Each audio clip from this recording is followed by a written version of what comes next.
Hi everyone, Ian Datey here, and I help B2B people, including business owners, marketers, salespeople, and sole consultants, understand the B2B marketplace better, so they can close more sales, develop better relationships with your prospects and clients. Let me ask you a question. Have you ever had these challenges and difficulties with your clients and prospects? You call on someone and you run into a myriad of excuses. There's no budget. They like the way things are going now. The status quo is good. Your prices are too high. We all run into that. You run into gatekeepers all the time. They don't have time to meet. There's too many decision makers involved. You don't know who to call. Finally, when you do meet somebody and they move to a different company, you have difficulty differentiating your products and services, etc., etc. So there's a myriad of different excuses and reasons and everything you have trouble getting into people. And then when you finally do get to meet them, you have trouble getting back in touch with them. They don't return your phone calls. You can't get past the executive assistant, another gatekeeper. Or they keep telling you they just haven't made a decision yet. Man, oh man, I ran into this all the time. And the funny thing is, I had some really great sales training. I started my business career at IBM, and they gave us great training. But it was more training for marketing and when you already had an account than it was for getting in the door. And when you said you were calling from IBM, as you can imagine, people listened. And you had no trouble getting in to see them, especially since they knew you or they knew your manager or somebody at IBM too. And of course the IBM name got you. So when I started out on my own, and had Ian Datey Consulting, it really wasn't the name of my business, but let's say that's what it was, and people didn't know me, I was a new client, and especially didn't know me particularly, it was a whole new different ballgame. And I had to figure out how I would get meet these people. So what did I do? Well, way back then, the only way that we had to meet people was the telephone. Well, there are actually three ways, I'll talk about them in a sec. So there I was, dialing for dollars, or more like it, dialing and getting calluses on my finger. And keep in mind now, that this was originally in a time of touch-tone phones, and in actual fact, we used to have some rotary phones. People still had those back in the 70s. Well, some people would see you if you talked to them fast enough and were able to put in the right benefit or whatever. And then if you gave some lame excuse, somehow you would get in. And of course, there are only three ways to get in to meet people, as I mentioned. One was a telephone. The other was by what people call snail mail now. And the other one was knocking on doors. Hi there, want to see me today? I hated cold calling. I hated it, and I'm sure you do too. I still do today. So I thought there has to be a better way, but I had to figure out what that way was. And there was no internet back then where you could type something into Google and get in 1,000 ways to do something, which, by the way, of course, has its own challenges. So I decided the best way to find out was to talk to some successful salespeople and managers and executives. I did get some great feedback, unbelievable feedback, but back then, most of them were brought up doing cold calling.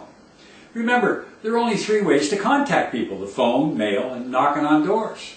Now this really helped these interviews, and I started out sending letters, which helped me, and then I followed up with a phone call. And by the way, this method still works today, where you send a letter and follow up with a phone call. You now have a warm call instead of a cold call, and you've introduced yourself with a letter. So it does work better. It still works, and because people are getting inundated with emails and social media, which I'm not going to really talk about today, but as you know, that's true. Now, I'm not going to get into all the different methods I've learned since then, but suffice it for me to say that sending out letters and having people respond to them to get a white paper, a guide, or a report is a much better way to approach marketing. But I will save that approach for another day, so today I want to talk about something different. And after you get an appointment, here comes the real challenge. Through social media or through the letters or whatever, you get in to see this person.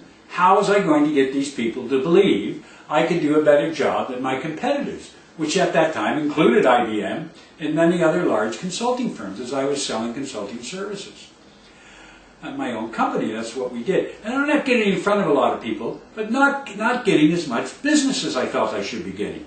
What was I doing wrong? I couldn't figure it out. So it was back to the drawing board and more research and interviewing. I got fed up putting out proposals, spending days writing them, and then the prospect never called back or stopped taking my calls finally and told me that someone else got the business. How many times have you run into that?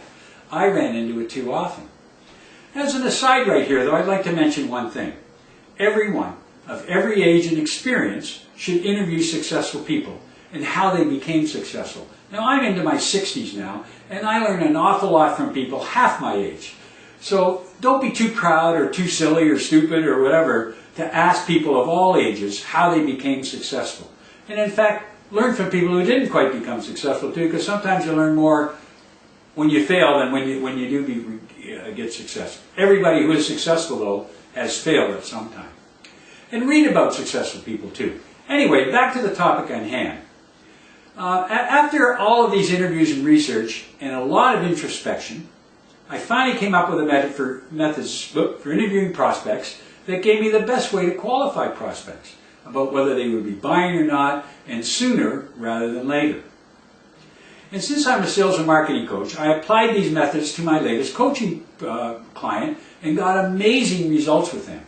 I just finished a contract with a client over a couple of years, and just amazing results. When I started working with this client, they were getting very poor results from what they were doing, which was a little sales and marketing and some pay-per-click and trying to use a call center. And we're getting very, poor results.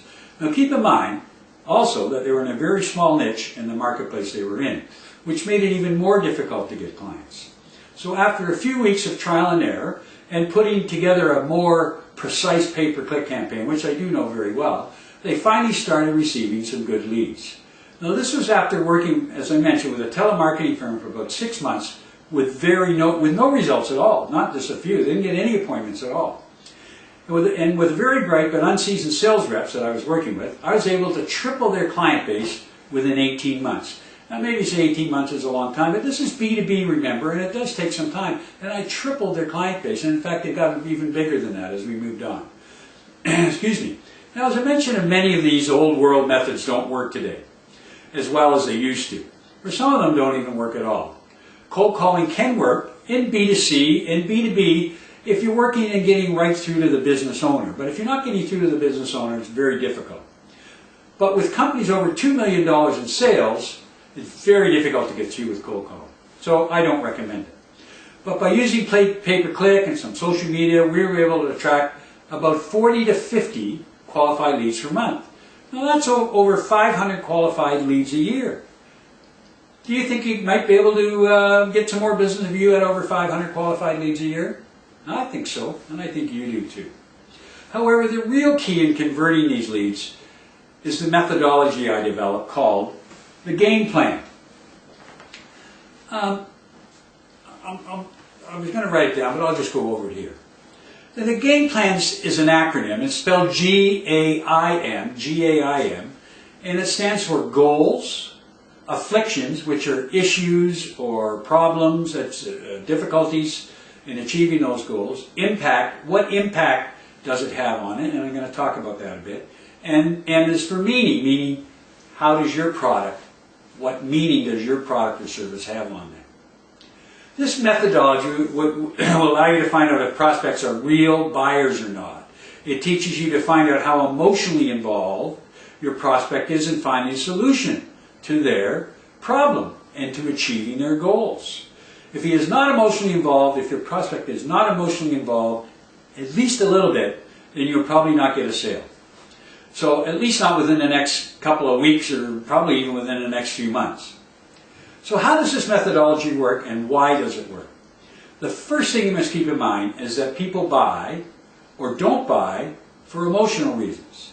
They'll justify it with logical reasons, but they buy for emotional reasons. So you can't just sell to their logical reasons.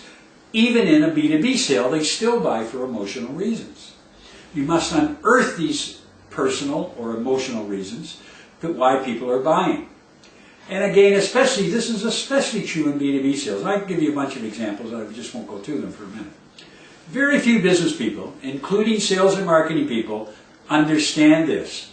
Very true. Let me repeat it. In B2B sales, people buy for emotional reasons and personal reasons. How will it affect me? The other factor is that most people start off by asking, what are your issues? And I want to say that I don't believe this is the right approach. You need to start off by asking, what their goals are. Remember the goal, the game plan is goals, afflictions, and problems, impact, and meaning. This puts the whole sales process into context. Once you know what they want to achieve in the next few months or the next year, then you can find out what is stopping them from achieving that, their afflictions, the issues and problems that they're running into. Then comes the, as I call the coup d'etat, or the creme de la creme. Ask them, after you got their goals, after you got the issues and afflictions that they got, ask them what impact it will have on them if they don't achieve these goals and if they do achieve these goals. And I'm going to go through that in my coaching program that I'm going to announce in a minute. And then ask them what impact that would have. Okay, what is the impact this will have? Now this is where you really find out if they want to move forward or not. This will give you a definitive answer about how serious they are about solving their issues and moving forward and achieving their goals. And then, and only then, after you've gone through the goals, the afflictions, the impact, then you go through, then you can ask them, then you can show them what your meaning is, okay? You can talk to them then about your products and services by showing them how that will affect their outcome and what it then will mean to them. Can you see how powerful this is? It really is powerful, and it works. And what it'll do, it'll stop you from chasing leads that aren't going to come to fruition in the next 2 or 3 or 6 months. And that also gives you ammunition when you go through your proposal. Now, the most common mistake business people, sales and marketing people, consultants make is not understanding that business people buy for emotional reasons. I can't stress this enough. It can be difficult asking these questions and asking the impact it's going to have on a particular person. So you really can only do this in a one-on-one situation. It's very difficult to do in a group situation. What impact will this have on you? And he says, well, I hope to get a raise, or I hope to become boss, or my boss will look at me better. So it's really done better in a one-on-one situation. But again, this is very powerful. It can increase your closing rates dramatically, stop you from chasing bad leads, and people leading you on. So, what do you do next? Well, you need to sign up for my webinar. And you'll notice down below this video, boom, boom, right there, there's a link to a webinar that I'm holding on Tuesday, May 17th at noon Eastern Daylight Time. And I want you to go down there now and click on that link and sign up for my webinar. It's all free, and I'm going to go into the game plan in a lot more detail and how it can affect you and how you can use it. And then from there we're going to talk about other things you can do. But so please go down below, sign up for the game plan, the webinar on the game plan, and I look forward to speaking with you then on Tuesday, May 17th. Bye for now.